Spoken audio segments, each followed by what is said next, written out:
welcome back on this video, and through this video module we are going to understand the data tool named what if analysis.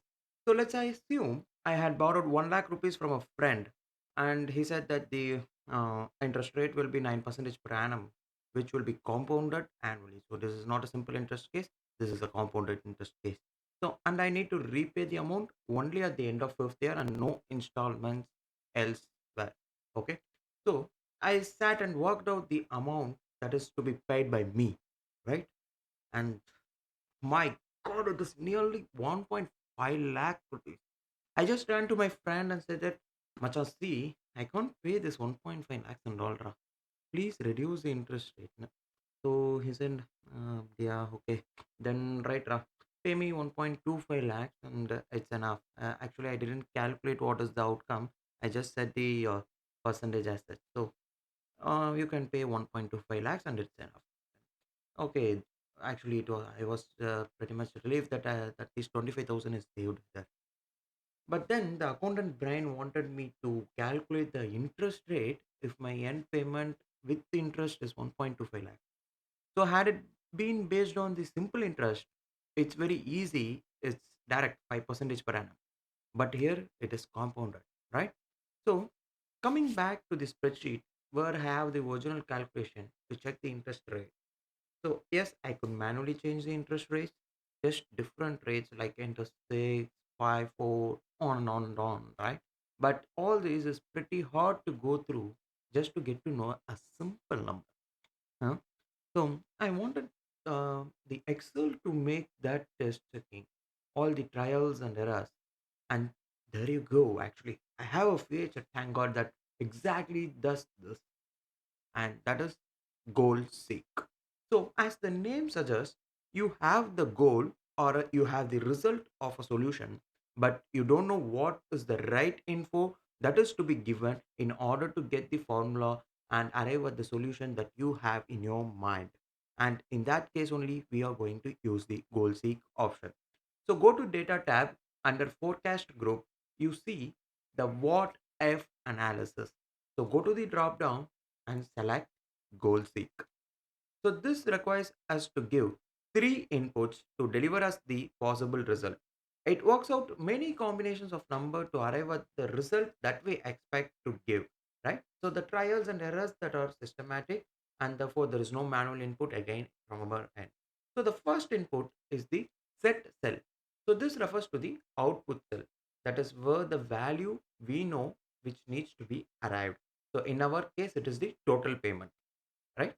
And the second input is the to value. So as it says, what value we look for as a result in that cell is what we will have to enter there. So enter 1.25 lakhs there, right? Yeah. And then the finally the third one, by changing cell. So which cells in this formula needs to be changed in order to arrive at the required result.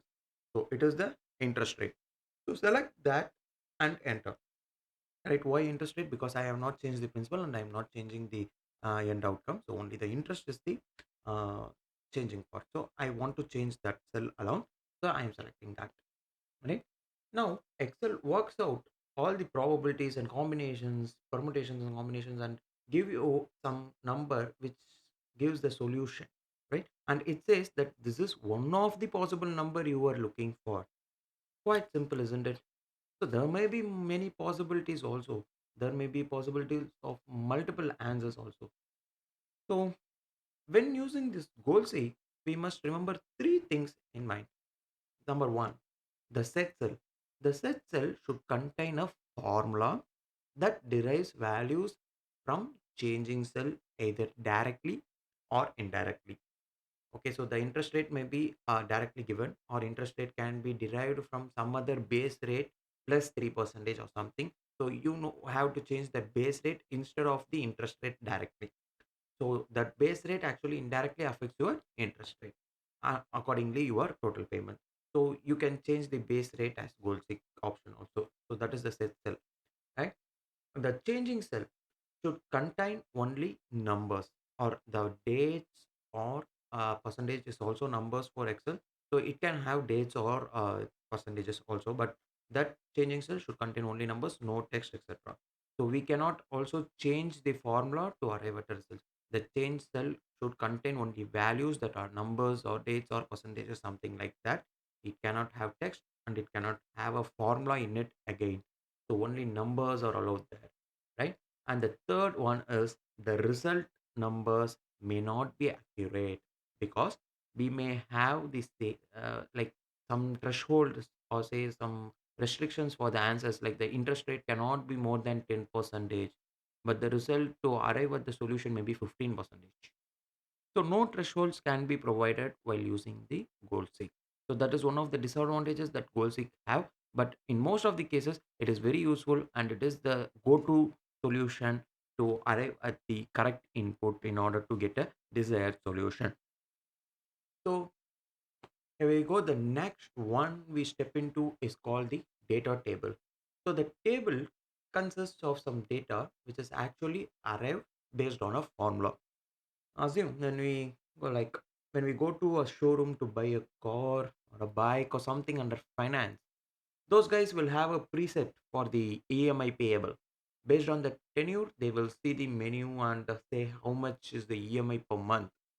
No, the exact value might change later, but it will give you a output that is somewhere near to the original value. So they will have a two-dimensional table where one side will show the tenure of your loan and the other side might contain the interest rates. So this is one of the classic examples of a data table. So another one is that okay, while we were in the schools way back, we had that one of the weird chapters, logarithms, anti-logarithms, extra exponential, blah blah blah blah blah. So okay, so since we are not into those of the mathematic, most of these mathematical fields, we don't know the usage of the logs. But yes, that log table, the anti-log table, the exponential table, etc., etc., and etc., are data tables. Those are data tables. It is a two-dimensional table where numbers will be here and that point numbers will be up in the first row or something. So here we are going to create one such data table, like the present value factor table, the discounting table, right? This is one of the important concepts to be understood in the financial field. So what does it actually is that, like I'm going to pay you 100 rupees 1 year later. So what is the value of that 100 rupees now is the question. So that is what the present value factor is. Okay, so what is the value of the 100 rupees now? No, it is not exactly the same 100, because let me say, I say this in 2020 or 2019 that I will pay you 100 rupees in 2021. Is that 100 rupees in 2021 the same as 100 rupees in 2019? No, because at that time, as an example, I'm taking it is not anything that is political or something. This is a fact or something I'm telling out. Don't interpret in any other ways. I'm taking this only as an example, please. Okay. Right. So let me say, the petrol price at that time, 2019, was around 75 to 80. So means with this 100 rupees, you could have filled 1.33 liters of the petrol. But now you can fill only 0.99 liters of petrol, maybe 0.98 to 0.99. So the inflation reduces the purchasing power of the money over the period of time. So here the inflation also to export and many other geopolitical factors is also playing a role recently because of these wars and all also. So apart from this, the main cause is inflation. So now if you see here, my 100 in 2021 is somewhere equal to 75 to 80 rupees in 2019.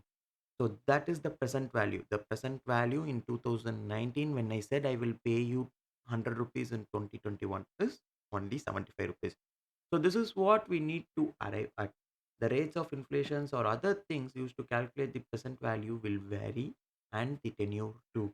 So here we need to construct a data table to know what present value factor is for what different kind of combinations of years and rates. So a data table to show discount rates 10 percentage to 50 percentage at 5 percentage intervals.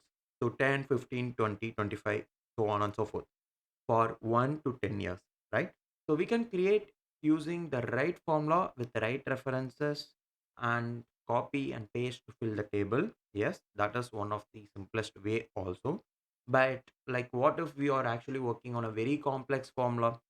So enter formula once and get the data using the formula is typically a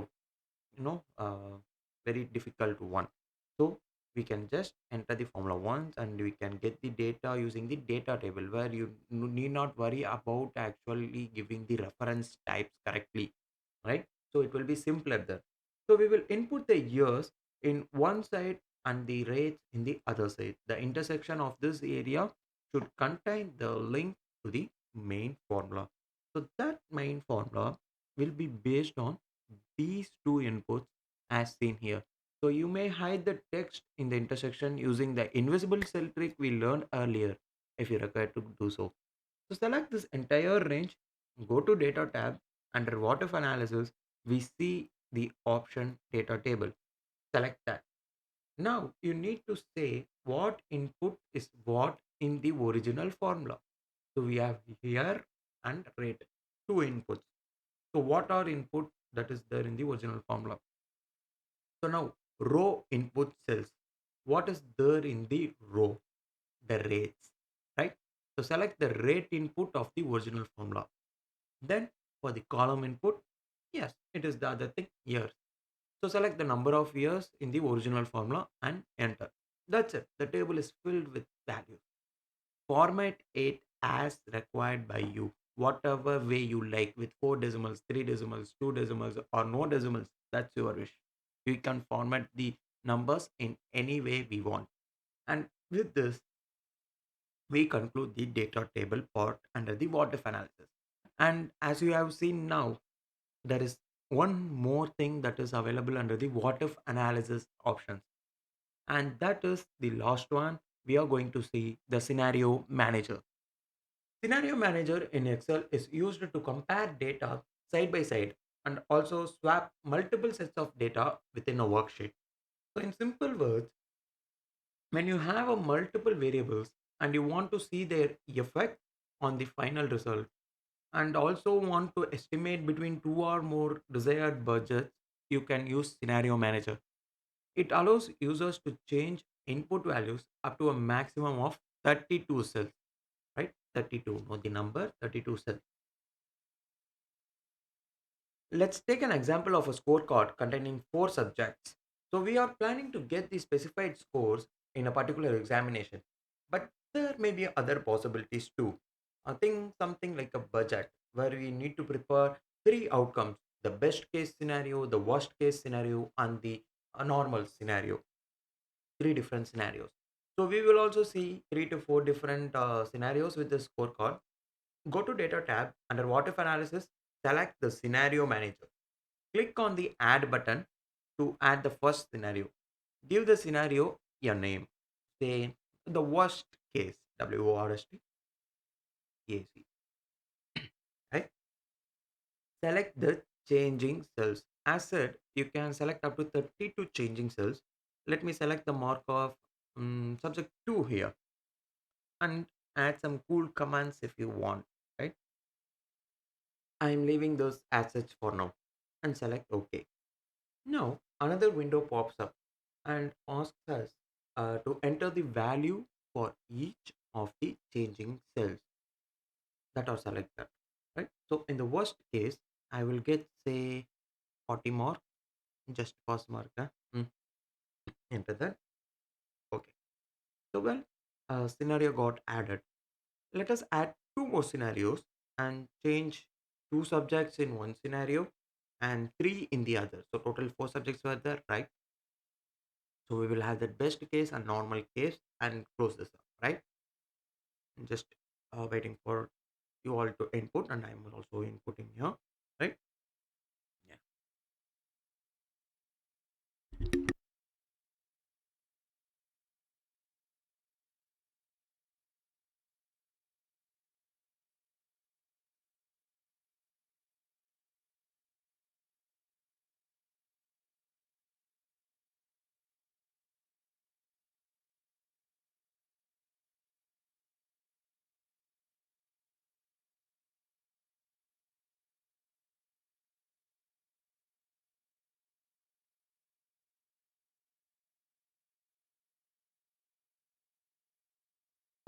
Done.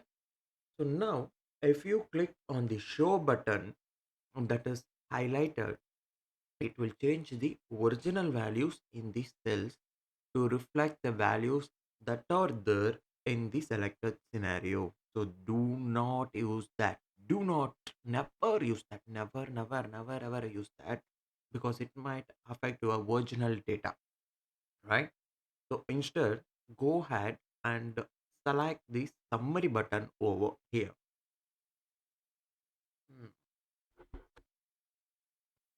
This will take all the scenarios and provide us with the comparative view in a new sheet. So select a summary and then give what is the result range, either a cell or a range, anything, and the mode like pivot or normal summary. Normal summary is the most used one, and we will also go ahead with that as well. Now we see a new sheet that is being added before the sheet where we were working on named the scenario summary. Right here, the first column says what are the changing cells and what are the result cells. But it is a bit awkward to see that the 48 and all. So remember, while using scenario manager, we need to give names for the changing cells and the result cells so that everyone who sees the summary could understand what is the metrics that are changing and how it impacts the end result metrics. What is that end result metric as well? So as you see in the note down here, current values column retains and shows the original data values, and the next columns are the scenarios that we created and the result how it gets affected based on the changes that we made in the scenarios. So and in each scenario we see that some cells are highlighted. So it means only that cell or cells that are marked as changing cells in that specified scenario. So results are changed and added based on what if this subject mark as this, and like that for each scenario. So this summary is easy to compare various scenarios and be useful for decision making purposes. So with this, we understand all of the what if analysis tools. I will see you in the next episode on the index match function.